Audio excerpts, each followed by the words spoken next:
Hey everyone, yes it is that time, it is I. Welcome to the final cut. Mark the Movie Man here, and I thought what better way to talk about an independent horror film than wearing a t-shirt that celebrates horror films. Thank you Oshkosh Film Festival and Oshkosh Horror. Love you guys. Can't wait for next year for the 31 Days of Horror. Love the t-shirt. Thank you very much. Now, on to today's show, which is Attack the Block. Yes, it's an independent horror film from Britain that has had a lot of buzz over the year from the festival scene as well as video on demand. I didn't get a chance to see it. Finally got to rent it, and let me tell you folks, it was worth the wait. Now, the story is of a group of hoodlums in the hood of London, okay? And while in the midst of robbing someone, they happen to have a close encounter of the kick-ass kind. Well, no alien or human should tread on their turf, so they take it to the alien. Unfortunately, they didn't know that this alien had buddies. Big, huge, furry, black beasts with glowing teeth buddies who come down and bring it. Let me tell you folks, it starts an intergalactic, should say, gang warfare between the two, and who will win? Well, you'll have to watch to find out. Now, Attack the Block is worth all the buzz that it got on the independent horror scene. I really enjoyed this film, and it wasn't quite what I was expecting. First off, you've got some great performances in here. Yes, you got Nick Frost in there, but he's a little bit more of a supporting role. The one you should really pay attention to is the guy who plays Moses, who's the head of the hoodlum gang. Folks, he brings a lot of depth to a character that normally in a film like this, you wouldn't see that type of depth, okay? He's got an extra layer of emotion, does a great performance, and it just was, I just loved his character, and it helped seal the group. You could see this guy as the leader of these hoodlums that are also tagging along with him, who are also a great variety of characters. You've got not quite so cliche characters in this too, which was a nice refreshing change. Each one had some elements that you've seen in the past in a film like this, but also they helped make these characters their own, so they weren't just your cookie cutter tag-alongs, okay? And then you had some great special effects in here. I loved the aliens. They were rather simple, yet they were creepy, okay? They were these big, huge, black, furry beasts with glowing teeth. That's all you could really see on them, and let me tell you, it added to the creepy level to where you had just this black shadow with glowing fangs coming at you.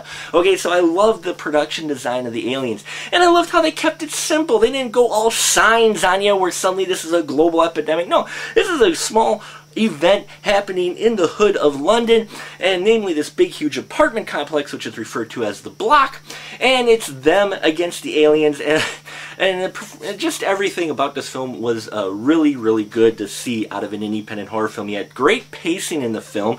You had a great build-up of the characters. You got to see not just the kids as hoodlums, but you got to see them as people as well. You just had, there was this little montage scene where you got just a glimpse of what their family life was like, and it helped add that little extra depth to where you care enough so you don't want to see him get munched by the big glowing teeth guys, alright? And then the Moses character, the leader of the gang, I love the different layers they added to him.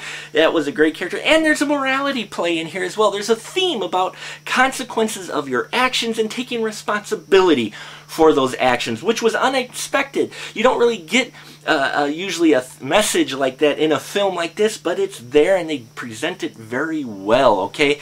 I loved a lot of things about this film. Not just because I like foreign cinema and some British cinema, just in general, it was a good alien horror invasion thriller film. You can't really put it in just one genre. I wouldn't do it justice. That's what independent films are all about, not trying to categorize them to just one thing.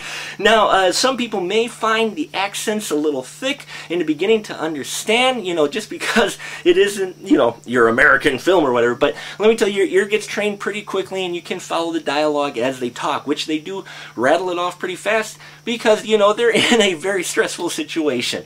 I liked each of the characters. You do care about enough of them, so you don't want them to get them munched, but at the same time, when you see them get them munched, you're like, oh, they got munched in really creepy, nasty, bloody, gory ways. Attack the Block is worth your time if you like independent horror film, if you like independent film, if you just like a good thriller alien invasion horror film in general. It's not a huge scope alien invasion film, but it is enough for the story that is told very well, paced very well, and directed very well. 4 stubs across the board, as you may have guessed from me in Attack of the Block.